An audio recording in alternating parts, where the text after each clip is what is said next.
Olá, no Papo de Engenharia, versão 2026. Estamos iniciando com o nosso amigo Atlas Correia, geólogo, professor do Fundão. Ele vai nos brindar aqui e falar um pouco sobre geologia. Professor, muito obrigado aí pela presença. Sei que está naquela correria ainda, pós-carnaval. Mas antes de começar, a gente vai falar um pouco quem é os nossos colaboradores, tá? É rápido e depois a gente vai fazer o nosso bate-papo aqui. Hoje vai demorar um pouquinho mais, porque a gente... Eu queria agradecer ao professor. Hoje a gente viu o professor Atlas e o professor Renato. O professor Renato teve um problema pessoal, não pôde vir. Eu queria agradecer a presença do professor Atlas, que já há algum tempo convidado, e veio aqui. Bom, outra coisa é que a gente hoje recomeça o podcast Papo de Engenharia. A gente parou por um período aí de um mês ou dois, e para a gente poder também dar uma reciclada. Tirar férias, vamos tirar férias. Tá bom. Dar uma reciclada, porque toda quinta-feira também é um trabalho exaustivo de você convidar as pessoas e tal, essas coisas. Toma um tempo. E o nosso colaborador continua o mesmo. Acrescentamos, acho que mais um card aí. É o IBEC, Instituto Brasileiro de Engenharia de Curso, do Paulo Dias, eu não sei se o professor conhece. É a Contec Engenharia, consultoria de elevadores e perícias e tal. Sou nosso colaborador. A BMEC é uma dos nossos colaboradores, a Associação Brasileira dos Engenheiros Mecânicos, né, e Industriais. E o que mais? O Papo de Engenharia, que é o nosso logotipo principal. Isso aí agora é o nosso blog, viu, professor? Beleza. O senhor está convocado. Ficou bonito pra caramba. Eu já nasci bonito. O nosso blog é o seguinte: nós temos um blog, eu e Barata, temos 4 textos escritos. Se o senhor me conceder a gentileza de escrever um texto e me mandar, eu coloco no blog. É um bacana, blog nosso de vários. Só falar o tema. Não tem tema. Não tem tema livre. Bom, se for da engenharia, melhor, né? Isso não pode ser político, pode dar essas coisas, não. Mas se for um tema da engenharia, se for um tema da engenharia e da geologia, melhor ainda. Beleza. Então a gente está com esse blog. Nosso blog tem lá umas fotos da nossa mesa aqui. Nós temos umas fotos que a gente bate. Tem os textos, né? Tem lá o perfil do Barata e meu, aí o Barata e meu, eu e Barata no Papo de Engenharia, do blog. E tem mais o que lá? E tem lá o calendário dos nossos convidados que vão vir participar do podcast. Então, de uma maneira ou de outra, é isso que eu queria dizer. É um mini artigo voltado do que você acha que tem que explorar. Nada voltado para pesado. Eu acho que é um artigozinho para a gente poder trazer, né, a ideia do que a gente quer nesse blog, que é fomentar a engenharia, a geociência, enfim, todos os que estão aí dentro do sistema. Beleza, alguma coisa que apareceu hoje na nossa conversa, você escolhe, esse tema aqui é bacana. Até o próprio aluno que está fazendo, incentivar aquele aluno, eu acho que vale a pena. Acho que a gente está aqui para ajudar. Vamos lá, professor. Voltar um pouquinho lá atrás, tá? Um ano atrás. Por que você optou por ser geólogo? Cara... É porque seu pai era geólogo, sua mãe é geóloga? Não tem nada disso. Não, o que atrai, eu acho que talvez pelo menos mais da metade do público da geologia é dinossauro. Então o pessoal entra para estudar dinossauro. Eu entrei para estudar dinossauros. Dinossauro? Exato. Eu entrei para estudar eu tava aprendendo as coisas. Dinossauro tem a ver com geologia, né? Paleontologia. Paleontologia, é verdade. E aí eu Posso só abrir um parênteses? Você tem TDAH, alguma coisa? Foco naquela situação? Não que eu saiba. Porque eu estava pesquisando, muita gente que opta pela biologia ou na área da geologia por conta de gostar de alguma coisa e fica ali. Cara, eu tinha uma paixão por dinossauro.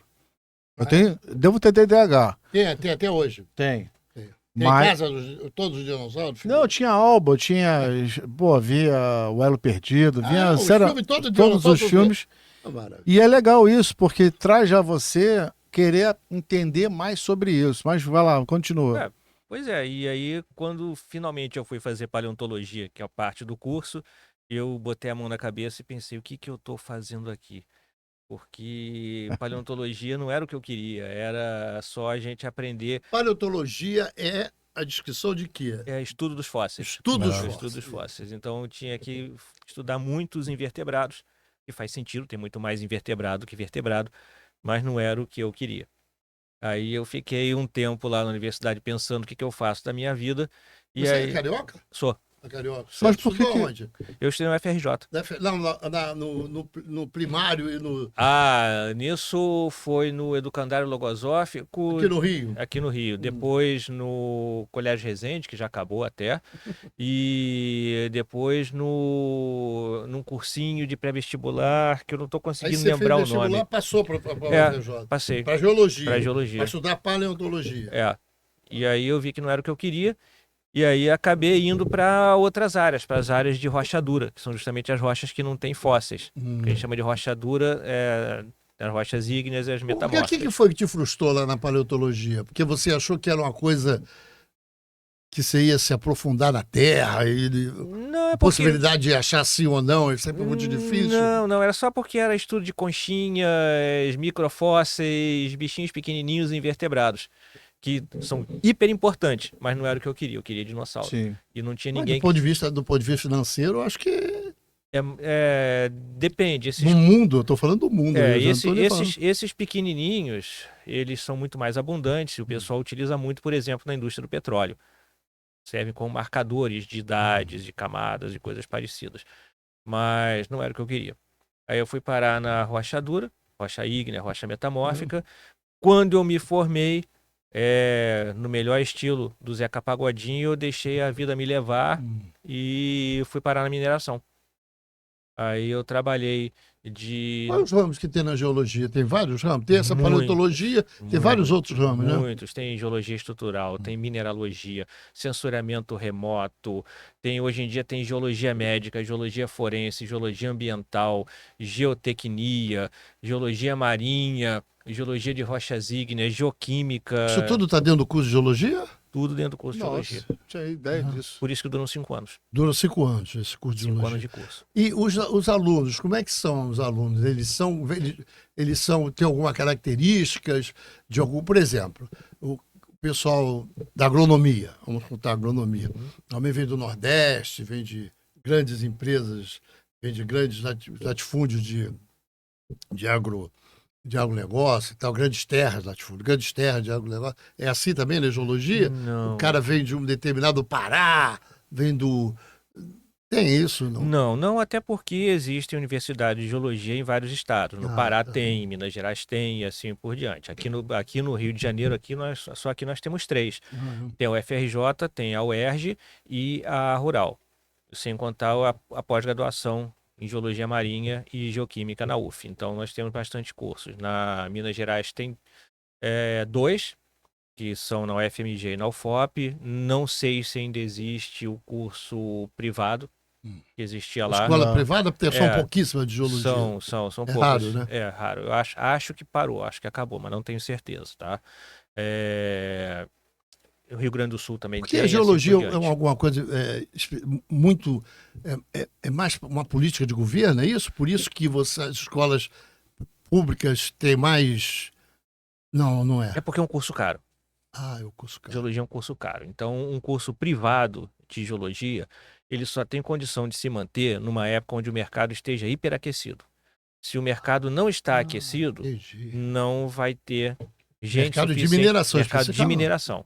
Então, se o mercado da geologia em si, que é mineração, petróleo, não estiver aquecido, fica difícil. E mesmo nessa situação fica difícil, porque é um curso que demanda que você tenha, por exemplo, microscópios. Sim. De alta... Microscópios bons. Laboratórios para preparar amostras. Tem muito trabalho de campo. Então, o trabalho de campo é caro. Então, professor, quando nós vamos explorar petróleo na margem equatorial, a geologia tem um poder muito grande disso de participação. É o 0,1. É o 0,1. Para qualquer bem mineral, se você quer saber se o seu projeto para encontrar um determinado bem, uma determinada commodity mineral, seja metálica ou seja não metálica, se aquilo ali tem chance de ter sucesso, a geologia que manda. É um momento inicial. Não adianta a gente querer, eu quero encontrar uma jazida de terras raras no Rio de Janeiro. Vai ficar querendo.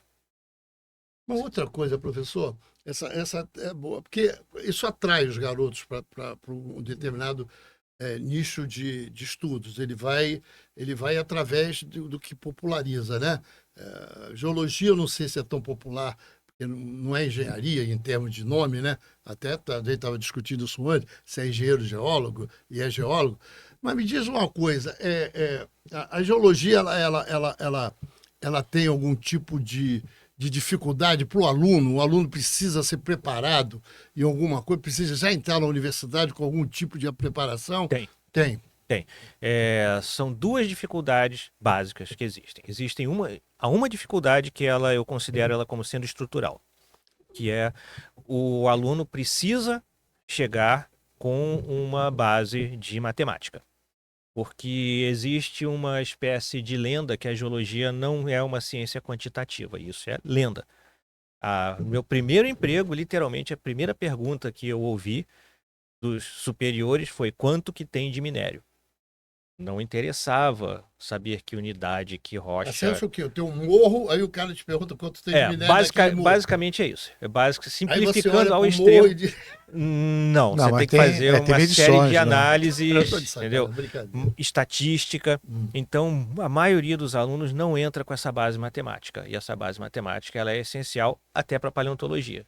E ela complica ao longo do curso, porque... Logo no começo. Logo no começo? Porque logo no começo o aluno tem aulas de cálculo, tem aula de estatística, de físico-química. É geologia? É grande. E aí entra o segundo ponto, que o curso de geologia ele tem trabalhos de campo. Então, durante esses trabalhos de campo, o aluno vai entrar em contato com o melhor livro de geologia que existe, que é a Terra. E você precisa viajar para conhecer lugares diferentes da Terra. Porque, de certa maneira, cada lugar é um capítulo diferente da história da Terra. Então você tem os capítulos que são contados aqui no Rio de Janeiro, tem os capítulos que são contados em Minas Gerais, os capítulos que são contados no Pará e assim por diante. Então o aluno precisa tomar contato, precisa conhecer essas diferentes realidades em primeira mão. Isso é caro? Isso é caro e isso é cansativo. Porque o aluno precisa ficar nesses trabalhos de campo caminhando o dia inteiro, debaixo do sol. E ele não pode trabalhar nesse início do curso. Dedicação exclusiva, quase. Tem esse problema, tá certo? Porque trabalhar e fazer o curso de geologia não é impossível. Temos alunos que fazem isso, mas é um fator de complicação. Tá? Existem ainda alguns... O outro problema que eu diria que talvez seja atualmente a maior causa de evasão do curso de geologia, pelo menos da UFRJ, eu imagino que seja também nos outros cursos, é a falta de investimento do governo em educação, na universidade. Então, a infraestrutura das universidades ela está péssima. Então, isso desmotiva muito o aluno a continuar no curso. O professor, tem várias conversas aqui, se você olhar o nosso podcast, várias conversas com os professores. Eles reclamam, esses reclamam uma falta do professor estimular o aluno. Tem isso mesmo? Ou você acha que a falta de qualidade do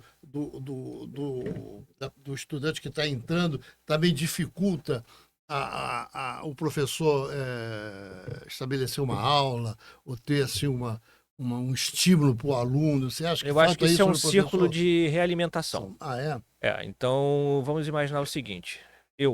Professor, eu me sinto desestimulado porque o local onde eu estou, ele não tem a verba necessária para funcionar de forma adequada. Cai uma chuva, inunda. A gente chega um dia para dar aula, não pode dar aula porque tem tiroteio do outro lado. Então isso te desmotiva. Incêndio, elevador ruim. Todas essas coisas vão te desmotivando. Essa é a infraestrutura mesmo. Aí o que acontece? A gente começa a dar aula desmotivado. O aluno percebe e isso reflete na gente. Então, é um ciclo retroalimentado. É um círculo autossustentável. Então, cada vez que tem um efeito desses, por exemplo, de corte de verbas, da sociedade assumindo uma posição anti-ciência, como a gente vê acontecendo muito hoje em dia, quando a gente vê líderes religiosos reclamando ou se posicionando contra a ciência, isso aí acaba dando uma desmotivada muito séria. O professor, dos caras que eu mais respeito, eu até não gostar depois de eu ler muito sobre ele e ver do Darcy Ribeiro. O Darcy Ribeiro dizia que a destruição da educação... É um projeto. Não é por acaso, é um projeto. Você acha que é isso mesmo? É um projeto? De certa forma é um projeto. Só que esse projeto, ele pode parecer muito bonzinho na visão de quem está lá em cima. Eu estou conseguindo um povo e esse povo ele está sendo fácil de eu manipular. Então eu vou me manter aqui no poder. Ótimo, parece realmente isso. Só que junto com isso vem uma série de outros problemas que acabam afetando essa própria elite que toma decisão. Então, na hora em que uma elite toma decisões que vão, por exemplo, contra a preservação do ambiente, essas decisões elas vão afetá-las, porque ar poluído não afeta só pobre. Claro, afeta mais os pobres, que são eles que têm que se localizar, que ficar em lugares que têm qualidades ambientais piores. Mas o rico também sofre com a poluição. Então... professor, assim, vamos tentar ver se você me ajuda a entender essa coisa do projeto de destituição da questão da educação. O atual ministro, Camilo Santana, foi governador do Ceará. E o Ceará tem o melhor índice de intelectualidade do país. Inclusive o ITA está indo para lá para uma escola, montar uma escola uma das melhores escolas do Brasil está indo para lá. Por que o Ceará consegue ter uma qualidade intelectual boa e os outros estados não conseguem acompanhar? Por que o Camilo Santana, que lá no Ceará ele consegue ter uma política de educação boa, não consegue estabelecer no Ministério da Educação? Qual é o problema? Bom, eu acho que talvez as melhores pessoas para responder essa pergunta seria, por exemplo, o Haddad, que é ministro de toda a parte econômica, e o próprio Camilo Santana. Por que as verbas não chegam para as universidades em volume suficiente? Por que a gente é forçado a tentar pegar recursos com, por exemplo, iniciativa privada? Veja, nada contra a gente ter processos junto com a iniciativa privada, eu acho excelente. Mas a iniciativa privada não deve ser uma fonte principal de verbas da universidade. Porque não é a partir daí que a gente vai conseguir trocar uma lâmpada. A gente pode ter parcerias em pesquisas, mas para você ter a universidade realmente funcionando, a gente depende de verba governamental. Então a questão básica disso é perguntar para eles. Eles vão dizer que é a conjuntura política, eles vão dizer que é o teto de gasto imposto. E eles vão dizer que são as emendas parlamentares. Eu acho que está por aí, mas mesmo com as emendas parlamentares, se os nossos parlamentares se importassem com o futuro da nação realmente, eles estariam investindo mais na educação. Educação não é gasto, é investimento. Educação, ciência e saúde, isso não é gasto, isso é investimento. Então, se você países do mundo fizeram isso, grande parte dos países do mundo que estão, a Coreia, a China. Mas o projeto lá do Fundão, que é a falta de manutenção ao longo do tempo, isso acarreta muito dinheiro. Hoje, para você tentar readequar alguns prédios ali, sai uma fortuna. Sim, eu tenho certeza absoluta disso, mas também essa fortuna comparada com o que a gente gasta com coisas absolutamente... Sim. Pensão de militares, de filhos de militares, gastos exorbitantes de penduricalhos de judiciário, de deputados, de rachadinhas e coisas parecidas. Mas, professor, então hoje você não tem um horizonte e vê se isso tem como mudar ou não, né? Não vejo. Não vejo. Ninguém vê, né? Acho que ninguém vê. Mas é uma coisa que precisa. Só que depende... A mudança depende da educação. Como a educação ela é reprimida, então a mudança não vem. Porque a única maneira que tem de conseguir fazer alguma mudança no país é através da educação. Através de uma educação que realmente abra a cabeça das pessoas. Quantos alunos formam hoje a universidade da geologia, claro? Em geologia, a gente tem condições de formar cerca de 50 alunos por ano. 50 alunos. Você atende o mercado? Mais do que atende. Mais do que atende? Porque não é só o FRJ. Claro. São as outras universidades. Tá? Mas aí a gente também tem que tomar cuidado, essa pergunta é muito legal. Por quê? Porque volta e meia a gente vê determinadas figuras falando que a universidade tem que se adequar ao mercado. Então, universidades elas deveriam formar apenas o número de profissionais que vão ser absorvidos pelo mercado. O grande problema com essa ideia é que ela literalmente ela estrangula os sonhos dos jovens. Então, o jovem quer fazer um curso que pode ser engenharia mecânica, por exemplo, mas se as previsões indicam que não vai existir assimilação suficiente desses profissionais, ele não poderia fazer engenharia mecânica. E mais, é um exercício de futurologia, porque você entra hoje na universidade e sai daqui a 5 anos. Sai daqui a 4 ou 5 anos. Então a gente não tem como saber com precisão como que vai estar a situação do mercado daqui a 4, 5 anos. Então você imagina se você, por lei, estabelecesse que o número de vagas das universidades para cada curso deve ser em função daquilo que o mercado vai exigir. É impossível, porque você vai fazer hoje uma lei que vai se aplicar durante 10, 15, 20 anos. Mas de qualquer maneira eu preciso de uma política pública para incentivar. Precisa. Quando eu crio a Vale do Rio Doce, quando eu crio a Petrobras, que basicamente utiliza a mão de obra de geologia muito, não é? Sim. Aí você está incentivando, não é isso? Sim, mas nesse caso, então, o que é o melhor? O melhor que tem é você fomentar a indústria que vai absorver esses profissionais. É melhor você fomentar e planejar a economia do que você organizar a tua formação de profissionais a partir de um mercado que você não tem controle nenhum. Você não tem como prever. O senhor acompanha os seus alunos? Os alunos entram em contato nessa era da internet? Você tem contato com os seus alunos? Eles estão bem colocados? A grande maioria trabalham na geologia? Eu tenho mais contato com aqueles que eu orientei. Você orientou? Desses aí que já é no mestrado ou no doutorado? Pode ser no TCC também, no trabalho de conclusão de curso, né?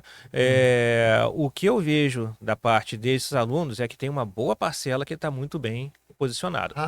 Os que não estão posicionados na geologia estão conseguindo se posicionar em outras áreas. Por algum motivo, durante a vida deles, aconteceu que foram aquela história do deixa a vida me levar, a vida leva eu. Então, isso acontece também. Tem no mercado financeiro? Tem também. No mercado financeiro, eu sei de pelo menos um ex-aluno que está no mercado financeiro. Deve ter, sim. É uma área que também pede muito. Porque você acaba, quando você se forma, e se você não consegue emprego direto naquilo com que você se formou, você não pode ficar sentado esperando. Uma outra coisa interessante que eu acho que eu discuto na geologia, eu não sou geólogo, sou engenheiro mecânico. Então, qualquer desconhecimento meu, eu sou desculpa. Assim, por exemplo, eu queria que o senhor... Há minérios na Amazônia. Sim. Há minérios na Amazônia. Sim. Nós temos como explorá-los? Não. Sim ou não? O que você acha? Há condição? Não tem como eu te responder com sim ou não. O que eu posso te dizer é o seguinte... Nós só temos uma hora só, por favor. Tá. Existem minérios na Amazônia? Existem. Mas agora o que acontece? A distribuição de recursos minerais em lugar nenhum do mundo é homogênea. Então, pela história geológica, o que define se eu tenho ou não um minério numa determinada região é a história geológica daquela região. A história geológica da região de Manaus é diferente da história geológica da região do Monte Roraima, que é diferente da história geológica de Carajás, que é diferente da história geológica do Tapajós, que é diferente do Acre, e assim por diante. Então, o que isso vai fazer? Vai fazer que se você quiser, por exemplo, ouro, você vai ter que procurar o ouro em determinadas regiões da Amazônia. Você não vai procurar ouro em Manaus, na região que a gente chama da bacia sedimentar Amazonas, bacia sedimentar Solimões, porque ali não é terreno para isso. E elas cobrem uma grande área da Amazônia. Então você vai procurar ouro onde? Na região do Tapajós, você vai procurar na região de Carajás, você vai procurar na região do Amapá. Então cada área ela possui uma determinada vocação mineral. E essa pergunta ela é extremamente oportuna. É que eu vou fazer a outra, né? Que é pior. Né?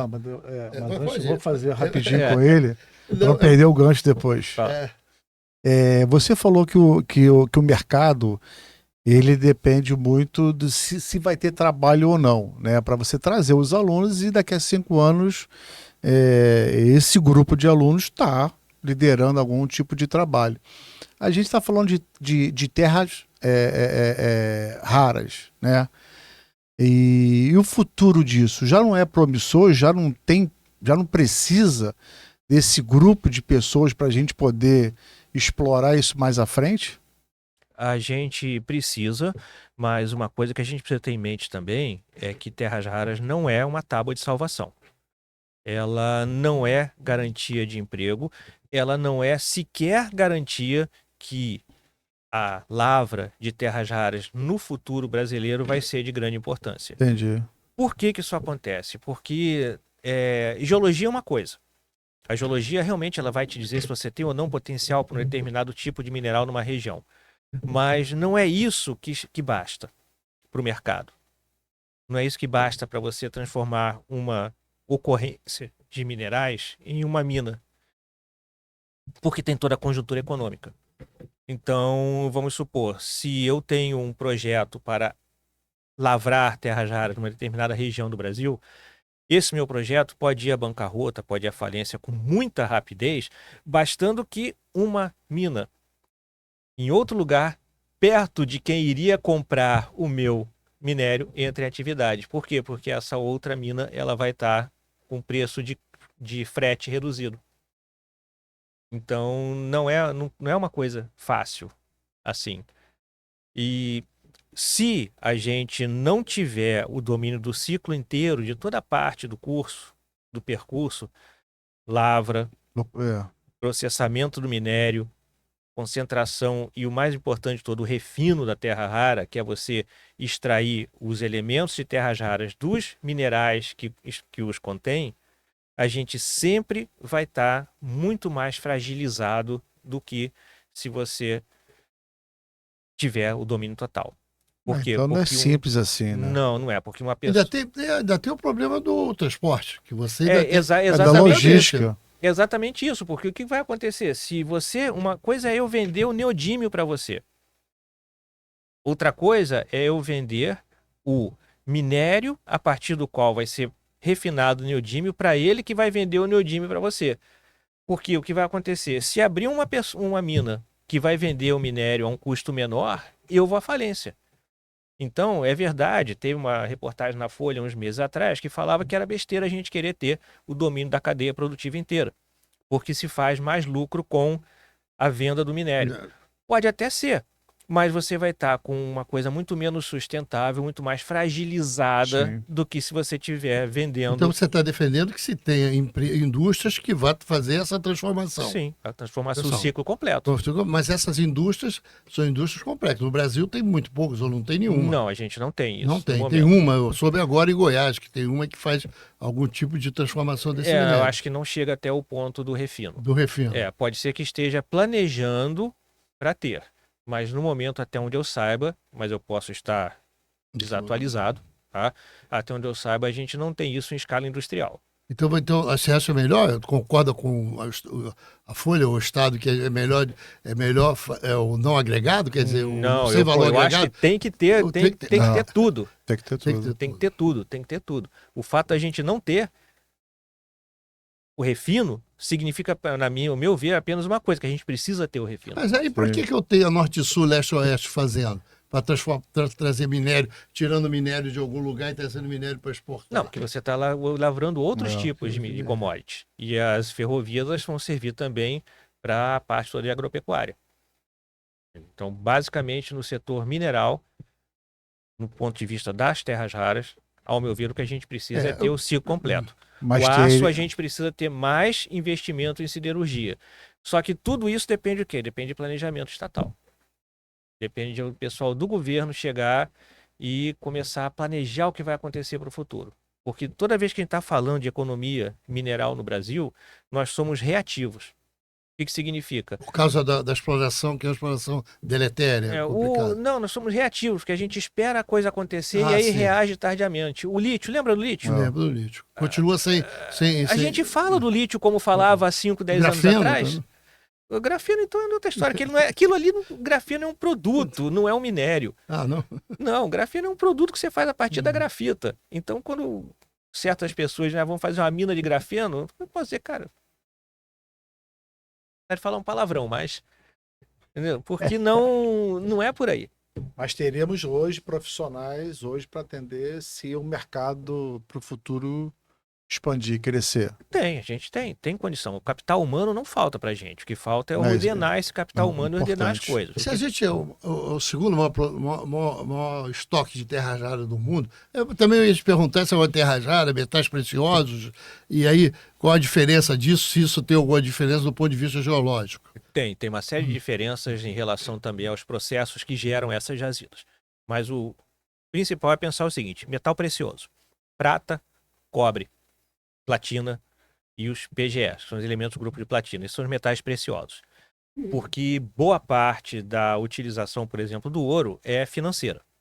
Então esses são os metais preciosos. Tem valores como joia. Claro, prata tem uma certa aplicação industrial, PGE também tem aplicações industriais, mas eles são tradicionalmente tidos como elementos preciosos pelo uso monetário e de joias. Tá? Os elementos de terras raras são um grupo de elementos, um conjunto de 17 elementos, onde esses elementos eles são utilizados para uma série de aplicações tecnológicas. Então, é outra coisa que o pessoal precisa ficar de olho também. Se alguém falar, olha, eu tenho uma jazida de terras raras, é necessário saber quais. Porque nem todas elas têm o mesmo valor. Entendeu? Então, se o que eu quero é neodímio para fazer ímãs de alta potência, mas se você não tem neodímio suficiente entre as suas terras raras, eu não vou comprar o seu minério. Então é outra coisa que a gente tem que ter. Mas e por que a China... Parece tranquilo, mas não é tão... É muito complexo isso. Por que a China deu um salto de qualidade na área geológica? Quando nós estávamos conversando, por que foi que a China conseguiu dar esse salto? A China tem mágico lá? Tem alguém... Não, tem gente que planeja. Essa é a diferença. Mais uma vez, não vou entrar aqui no mérito de ser de esquerda, de ser de direita, capitalismo, comunismo, socialismo. Não. A realidade não importa se você é liberal, não importa se você é libertariano. Na realidade é que a China é uma economia que é planejada. Então você tem pessoas na China que trabalho delas é pensar no futuro. É prever o que eles precisam fazer para estar numa situação boa, para atingir os objetivos que eles interessam daqui a 10, 15, 20 ou 100 anos. Em algum momento no passado, eles viram, vamos precisar de terras raras. Para a gente ter o país que a gente quer no futuro, vamos precisar dominar o ciclo de terras raras. E foi o que eles fizeram. Eles investiram em geologia, não só para terras raras, mas como para ouro, para tudo que você pode imaginar em termos de geologia, conhecimento básico geológico, investiram na parte toda de refino, no caso das terras raras, e chegaram à situação onde eles estão. Ao passo que a gente só ouviu falar de terras raras quando houve a necessidade das terras raras, quando os Estados Unidos viram que, olha, não vamos ter terras raras para nossas bombas inteligentes. É aí que a gente ouviu falar de terras raras. Como é que está hoje isso? Faltou planejamento. Falta planejamento. No nosso caso, o lítio foi a mesma coisa. Como é que está hoje isso? No Ministério de Ciência e Tecnologia ou no Ministério de Economia? Reagindo. Apenas reagindo, tentando correr atrás do prejuízo. E é muito possível que seja como no caso do lítio. A onda já passou e a gente não vai conseguir ter o aproveitamento que a gente poderia ter. Nós vamos continuar vendendo minério. A gente vai continuar vendendo minério. Eu acho que a gente provavelmente vai começar a produzir eu espero, né, que a gente consiga ter algum refino, mas eu não vejo a gente com chance de se transformar em algum grande player, algum grande jogador nessa brincadeira. Até porque, no ano passado, se eu não me engano, os Estados Unidos fizeram um acordo com a Austrália. E a Austrália é uma potência em termos de mineração no mundo. Enorme potência, um país assim com um potencial mineral gigantesco. É difícil de competir. Tá? E o acordo basicamente previa lavrar terras raras na Austrália, refinar terras raras na Austrália, com investimento estadunidense. Como é que a gente vai competir com isso? Mas o Brasil tem essa proposta também. Os americanos querem apostar no Brasil não quer também fazendo. Mas ele já porque tem... a exploração a gente sabe, o refino é que é o grande problema. Mas ele já tem assinado uma coisa lá com a Austrália.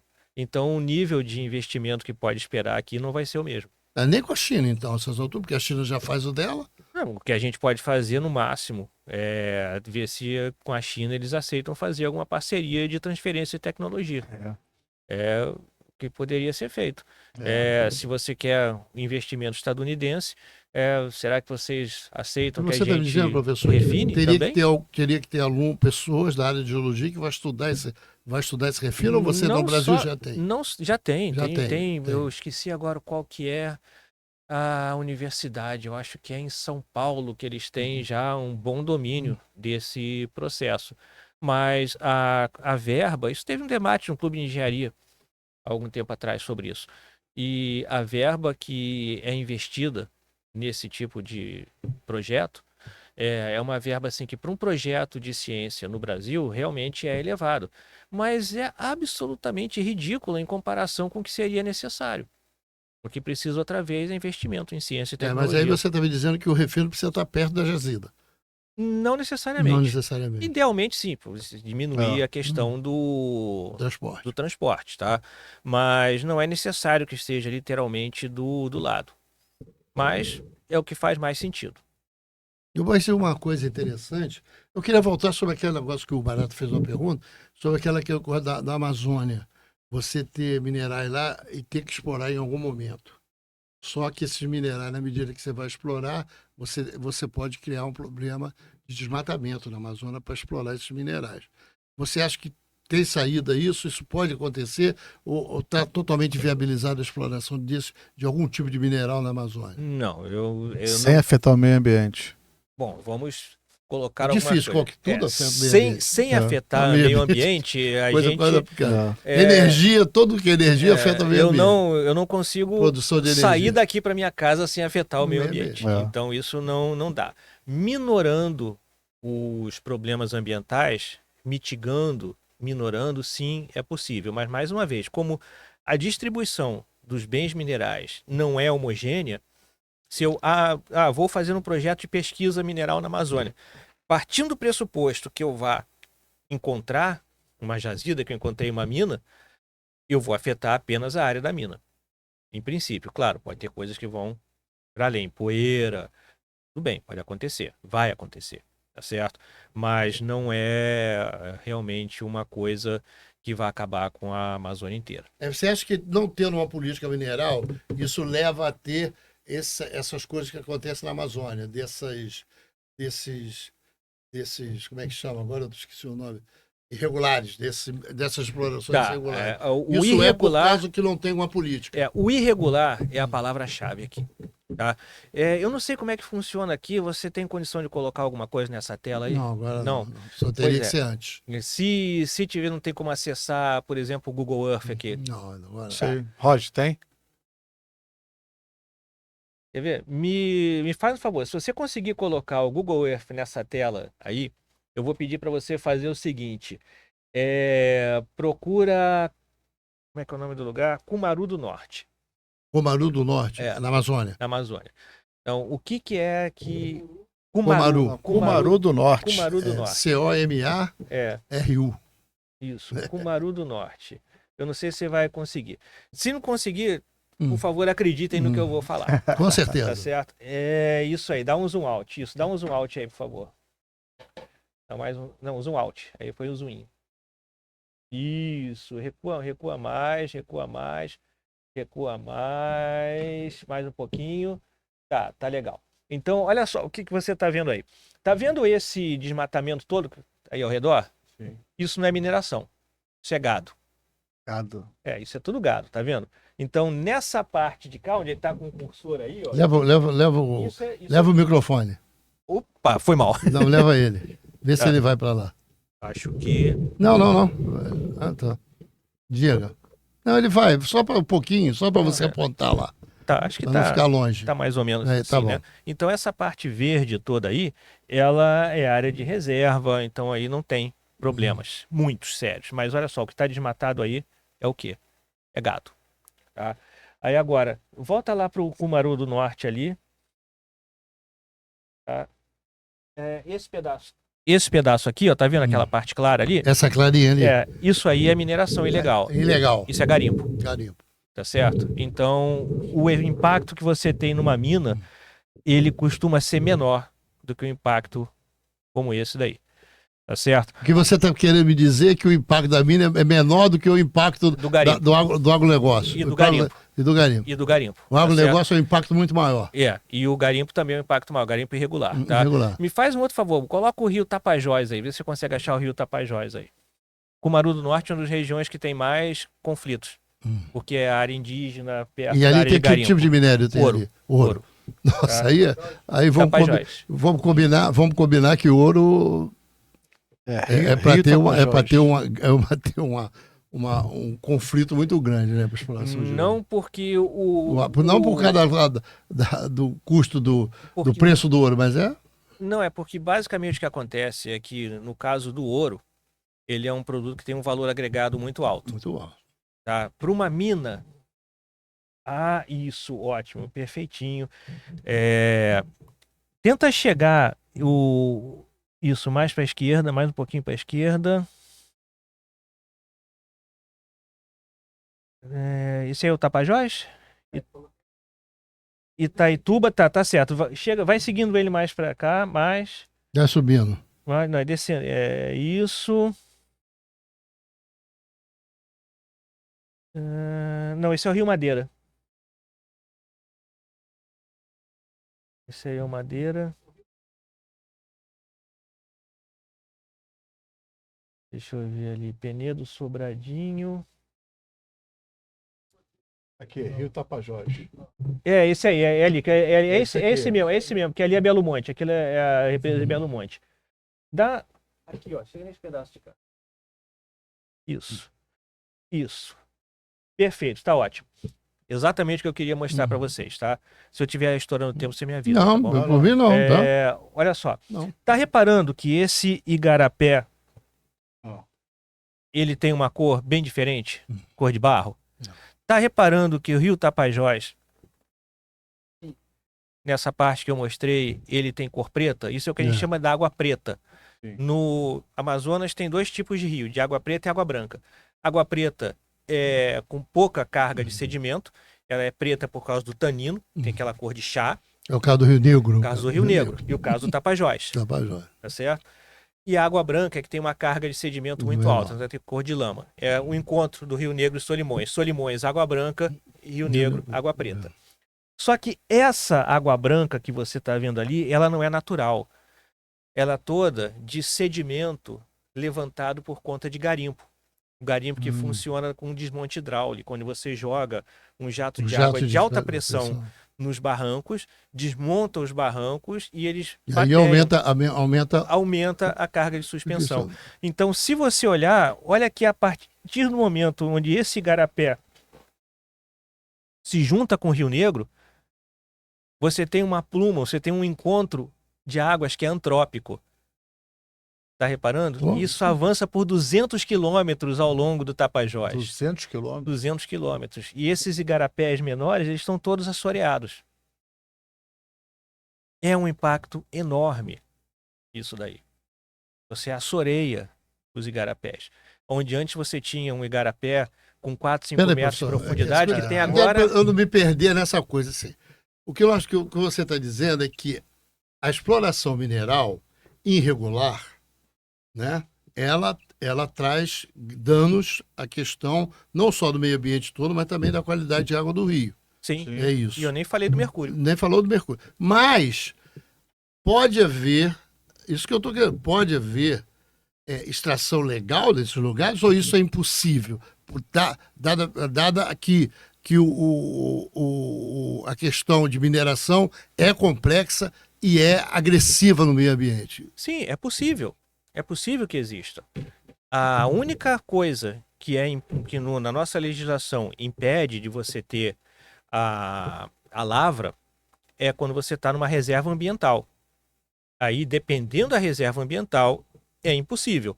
Mas as reservas ambientais no Brasil, elas não cobrem as áreas mais promissoras para lavra. Elas, quando cobrem, é promissor para garimpo, não para a mineração, que a mineração é numa escala maior. E o garimpo, apesar de ser uma escala menor, é mais agressivo. Muito mais agressivo. Tendo visto a sua utilização. O fato dele não ter a fiscalização que deveria ter. Na região de Itaituba ali, por exemplo, os garimpeiros abriram o que eles chamam de transgarimpeira, uma estrada ligando essas cidadezinhas de garimpo, com essa riqueza na toda base na Amazônia, sem pedir nada ao IBAMA. Com essa riqueza toda na Amazônia, como é que eu impeço as pessoas de irem, as pessoas de fazerem garimpo ilegal? Como é que eu impeço isso? Como é que a gente consegue? Não é nem impedir. O que o governo está fazendo? O que o governo está fazendo? Você já ouviu falar do Major Curió? Foi até prefeito, lá na cidade de Curionópolis, que ganhou o nome por causa dele. O Major Curió, que foi inclusive uma figura homenageada por uma certa pessoa, que eu não vou falar o nome aqui agora, tá certo? Mas isso é que o governo faz. Desde esses tempos, desde essa época, sucessivos... Esse tipo de incentivo. Sucessivos políticos, Você acha que o delegados... governo incentiva a irregularidade? É isso que o senhor está falando? A irregularidade faz parte dos governos, porque quando você vai ver, por exemplo, o Major Curió era uma figura do governo. Ele foi para Serra Pelada, em teoria, para colocar ordem no governo. Enriqueceu. Existem casos, e basta pesquisar... Isso depõe contra a geologia mineral? Não, isso depõe contra... A mineração? A fiscalização. Não, isso depõe contra a fiscalização, depõe contra os governos. Existem casos de histórias que, na época da ditadura militar, foi utilizado avião e pessoal da FAB para remover garimpeiros, para colocar coronéis no lugar. Mas o governo estava tão preocupado com a mineração que criou a Vale do Rio Doce, professor. Não estava preocupado com a mineração? O Ike Batista é filho de quem mesmo?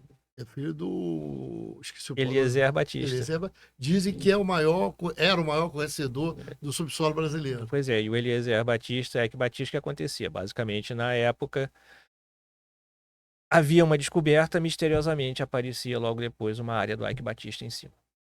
Mas criaram a Vale do Rio Doce, chegou a ser uma empresa foi antes, de alta qualidade. Mas isso foi antes, foi na época do Getúlio ainda. Na época do Getúlio. E a Vale foi uma das poucas empresas que os militares não conseguiram colocar muito as mãos. Hoje é privada. Hoje é privada. Na verdade, com uma grande participação estatal ainda. Ainda. Já tem uma grande participação estatal. Mas que opera em mineração. Sim, muito. opera. É uma empresa enorme, uma empresa gigantesca. Eu já trabalhei lá até. Ela é uma empresa gigantesca. Ela tem um potencial enorme. É uma empresa que emprega muito geólogo? Sim. Emprega bastante. E a figura do Eike Batista, você acha que isso é ruim ou não? Péssima. Péssima pela quantidade de escândalos que ele gerou na mineração. Eu posso te falar com certeza que na época... Ele é o vocário do banco agora. É uma boa comparação. Eu diria que o vocário é o Ike Batista da parte econômica. Porque basicamente o que o Ike Batista fez durante muitos anos era, ele pegava uma empresa ou uma jazida com uma determinada reserva e comprava aquilo dali e dava uma turbinada. É tipo, eu compro seu carro, passo um pretinho na roda, dou uma polida e vendo para você de novo, pelo dobro do preço, dizendo que, olha, agora seu carro está tunado. Era basicamente o que ele fazia.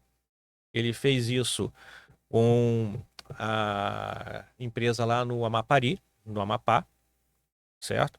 Ele fez isso com mineração de ferro em Minas Gerais e fez isso com a OGX, no petróleo. Mas eu vejo várias vezes, ele justifica algumas coisas dizendo que contratou os melhores geólogos do Brasil. Ele joga a culpa nos geólogos.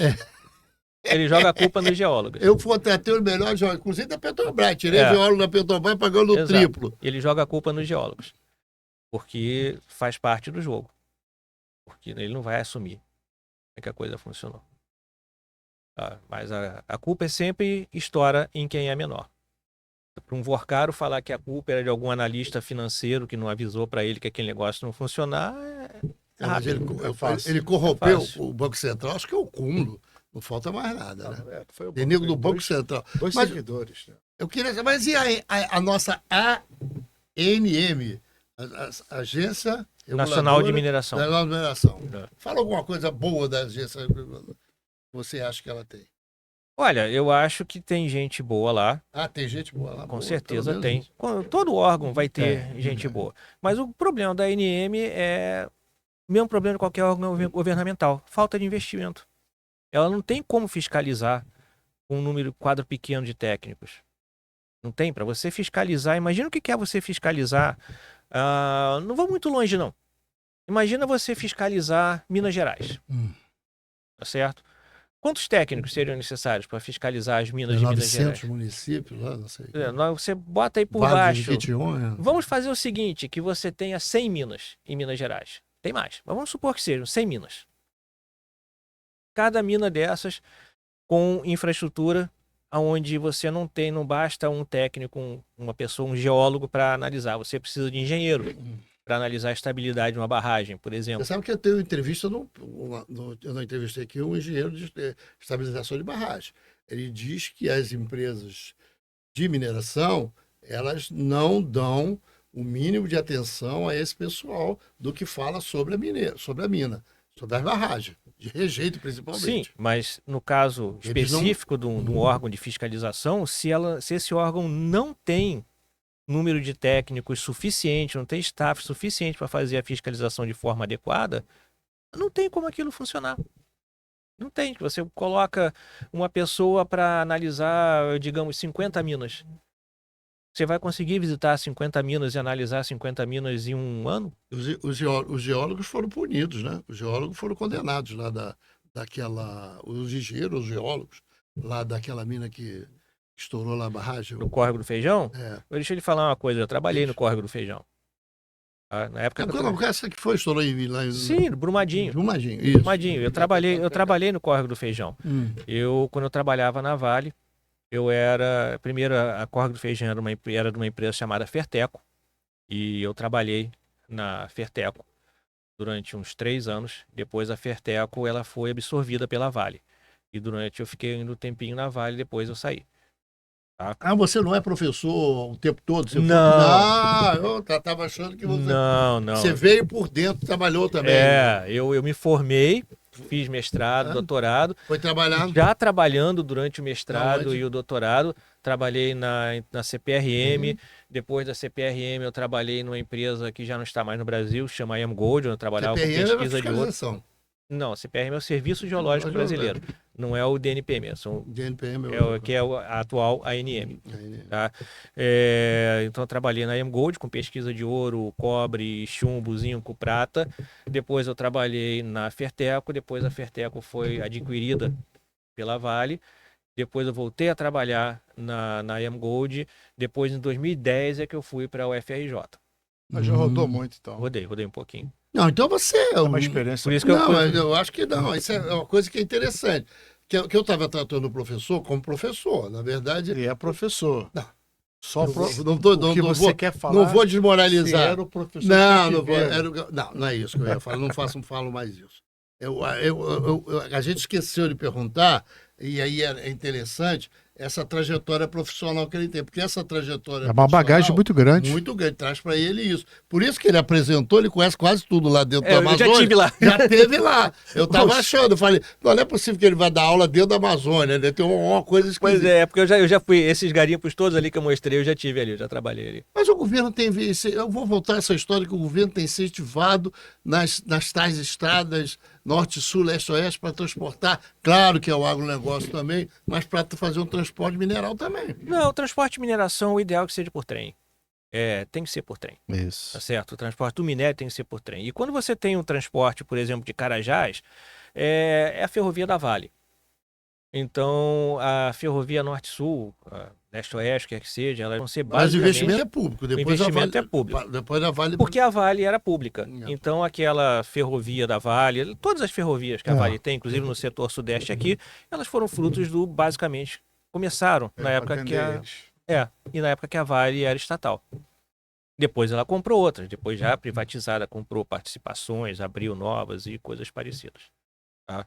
Mas se você tem um projeto de mineração grande, você vai querer transportar por ferrovia e não por rodovia. Vamos tentar voltar, está faltando um pouquinho para a gente terminar, e eu queria voltar a terras raras. Uhum. Segundo a sua opinião, a sua experiente passagem pela geologia, com a grande experiência, você acha que é pouco provável que o Brasil venha a fazer investimento na área de refino? Você acha que vai demorar um pouco, ou vai demorar muito, até a gente chegar no estágio de refinar, de metal e a economia, essa história que...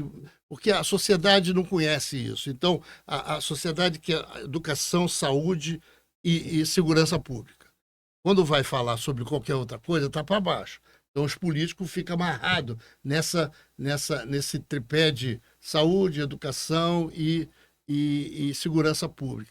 A questão de mineração é uma questão principal da questão econômica do país e está para segundo plano. Como é que a gente faz? A gente vai utilizar essa terra rara, nós só vamos vender ou nós vamos participar por refino? Você tem uma discussão sobre isso política? Eu imagino o seguinte, que se a gente tivesse esperança de ser um jogador importante nesse cenário, os investimentos, as políticas de terras raras deveriam ter começado há uns 15 anos atrás. Tá? Para nesse momento a gente já tá com a coisa toda madura, nesse momento a gente já ter minas... Mas, professor, quem sacou isso foi o Trump. Que sacou isso pro Brasil, mas já tinha isso. Mas já sabia. O Trump sacou isso. Mas já... Não. Deixa eu ver se eu consigo... Você me entende, me explica. Sim, o Trump conseguiu isso porque alguém falou para ele. Isso aí é óbvio. Desculpa.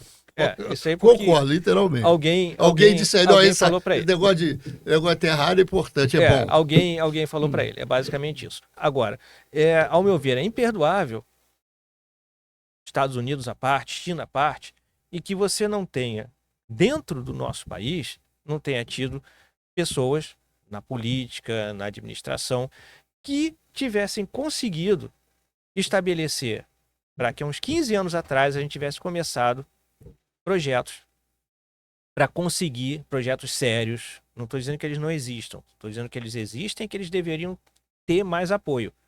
Para que a gente, nesse momento, a gente tivesse as minas entrando em atividade, ou já em atividade, com a parte de refino associada. E a gente não teve. Foi a mesma coisa que aconteceu com lítio. Alguém falou, olha, lítio vamos precisar de lítio para as baterias. Aí, lítio. Aí, de repente, num exato momento, alguém falou, olha, precisamos de terras raras para ímãs, para eletrônica sofisticada, para bomba, para o que é que seja. Aí agora é o quê? Terra rara. Como foi durante um breve intervalinho, tungstênio. Por quê? Porque tungstênio é de alta resistência. Ou foi urânio, na questão e o tungstênio é de alta resistência e precisa para essas bombas, os bunker booster. Então, tungstênio. Não pode ser assim. A gente tem que ter uma programação que seja prévia. É que nem você quer fazer uma viagem para a Europa. Você não decide. Sabe o que eu acho? Com um mês que vai viajar para a Europa. Eu acho assim, eu vivo com o Barata aqui debatendo aqui. Eu acho que falta a defesa da geologia. Quem faz a defesa da geologia? Eu ia falar isso. Faltou projeto. Falta a defesa do país. Defesa... Não, faltou profissionais. O Congresso Nacional é onde se dá os debates. É onde se dá os debates. Né? Onde acontece o debate. Ninguém defende a geologia ou a mineração. Porque toda mineração tem um grau de expectativa ambiental muito ruim. Então, por causa disso, ninguém quer se aliar à mineração. Mas existe a bancada da mineração, só que a bancada da mineração ela é basicamente das mineradoras. Que nem geólogo era. Não, mas é a bancada das mineradoras. E a bancada das mineradoras... a bancada das mineradoras. Lá, o que existe no Congresso, tem a bancada dos garimpos, que é a mesma da BBB, da Boi, Bala e Bíblia. Boi, Bala e Bíblia e Garimpo, devia ser BBBG. Tá? Lembrei até de videogame agora. E... você tem a bancada das mineradoras, que é basicamente a bancada da Vale. A bancada que o pessoal... Que a Vale protege. que a Vale ajuda. Tem profissional, tem geólogo lá, sabia? Eu sei que tem, mas em nenhum momento a gente ouve o Congresso. Nenhum geólogo lá é eleito pela geologia ou pela mineração, é eleito pela máquina da Vale. Pelo poder econômico. Não interessa para eles fazer isso. E a gente discute aqui há muito que há uma coisa, todos concordam, que a engenharia, e eu vou falar da engenharia da área tecnológica, precisa participar de uma discussão dentro do Congresso Nacional. Precisa ter peso no Congresso Nacional. O profissional da engenharia. E aí estou falando de geologia, agronomia. Precisa, porque a gente trabalha junto. Então, se eu descubro uma mina, que eu não falei, mas... eu falo como deputado, senadores, esses caras... Minha formação, nesse tempo todo que eu trabalhei, foi com mineração, a maior parte dela, na verdade, no que a gente chama de pesquisa mineral, que é encontrar uma mina. Por isso que eu falo, se eu encontro uma mina, eu preciso do engenheiro desde o começo. Por quê? É o engenheiro que vai me dizer se aquele minério ele vai ser bom ou não na hora do processo de refino. É o engenheiro que vai me dizer qual é a infraestrutura necessária para colocar aquilo ali. Senão você não faz. Então, o engenheiro e o geólogo, eles têm aquela reação de amor e ódio. Entende? Isso aí a gente brinca na mina o tempo todo. O engenheiro quer um número fixo e o engenheiro pergunta, quanto que é 2 mais 2, geólogo? E o geólogo responde, alguma coisa entre 3 e 5. Isso é... E essa piada é verdade. Porque a gente não tem uma condição de chegar na precisão que o engenheiro precisa. Então essa tensão ela sempre vai existir. Mas a gente não consegue trabalhar separado. Não consegue. Na geotecnia não consegue trabalhar separado. No processamento de minério não consegue trabalhar separado. Se o engenheiro elétrico não fizer o serviço direito, a planta não vai funcionar. Então o engenheiro metalúrgico vai estar com problemas, e o engenheiro metalúrgico estando com problemas, o geólogo está com problemas. Vai acontecer. Interessante. Você sabe que eu estava pensando hoje? Se eu fizer uma besteira... multidisciplinar. Se eu fizer uma besteira, eu vou afetar o cara da metalurgia e o cara da... Você conhece o geólogo Amaral? Cláudio Amaral? Conheço. É da UFRJ. Cláudio Amaral é da geotecnia. É geólogo da geotecnia. Eu estava olhando o Juiz de Fora. Estava observando o Juiz de Fora, como é que caiu. Tudo lá cai por falta de uma política pública decente na área de habitação. E aí a gente pega as encostas todas e todo mundo vai subindo as encostas para criar habitação e construir. E aí tem aquela coisa daquela desmoronamento dos terrenos, que são terrenos, a geologia explica muito isso, né? São terrenos fofos e com pouca penetração, ficam úmidos e em algum momento eles deslizam. Então, finalizando isso, já está aqui, nós estamos aqui com 1 hora e 2 minutos, professor, você vê como é que é? Passou rápido, de 1 hora e 2 minutos. Uma grande aula. Aula de... Obrigado. Eu queria saber só se o meu amigo Roger bateu as fotografias, que ele bateu. Então, eu não sei se tem mais alguma coisa que eu não disse. Ainda temos uns 2 ou 3 minutos. Você tem alguma coisa que você gostaria de dizer? Porque eu acho que esse termo de geologia é tão importante do ponto de vista que você aborda. Mas eu acho principalmente... que a mídia aborda é o ponto de vista esquisito. Ela não aborda isso com essa mecânica. Eu acho que falta uma abordagem mais intelectual na área de mineração. Mas eu acho que principalmente é trazer um pouco para incentivar os jovens a seguir essa carreira. Que também se vale a pena ou não. Eu acho que vale. Que precisa. Vale. O que eu acho. O salário é ruim? O salário do geólogo? É ruim. Não. É ruim quando você está ganhando como analista, que é um grande problema. Que também estão fazendo isso. Também estão fazendo isso. Isso aí é um grande problema que eu acho trabalhista atual para todo mundo que tem um diploma. Para todo mundo. E acaba, se você é contratado, não como engenheiro, não como geólogo, não como biólogo, mas como analista. Certo? Isso aí é uma coisa que deveria acabar. Isso aí é uma coisa que os sindicatos, que o próprio governo tem que correr atrás. Não pode. Isso é subemprego. Vai ser difícil. Eles querem fugir, às vezes, do salário mínimo. De pagar um salário mais. A gente diz que o cara é analista de alguma coisa para poder fugir. Exato. E acho que a dica principal que eu colocaria aqui seria: siga sua vocação. Mas não esquece que você tem que pagar as contas no final o do mês. boleto para todo mês. O boleto seja como um boleto, lá. porque o boleto sempre vence. Então, essa é a minha dica de coach. Então, equilibra. Tenta fazer o que você... Como é que está a recepção desses alunos? Tem todo nos vestibulares que reclamam muito de sobra de vagas. No caso Acontece, de geologia, não. acontece. A gente acaba pegando uma grande quantidade de alunos, eu não sei exatamente o número, tá? Não, mas que são de vagas que não era a primeira opção. Isso pode ser bom e pode ser ruim, porque você pode despertar uma vocação que estava ali mascarada. Tá? Mas, ao mesmo tempo, você pode trazer pessoas que não vão se adaptar ao curso e vai ter uma...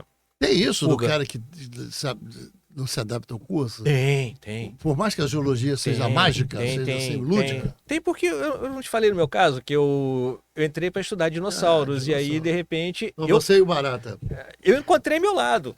Mas não necessariamente todo mundo vai encontrar. Você continua apaixonado pelos dinossauros? Continuo gostando de dinossauros, mas assim, não os estudaria.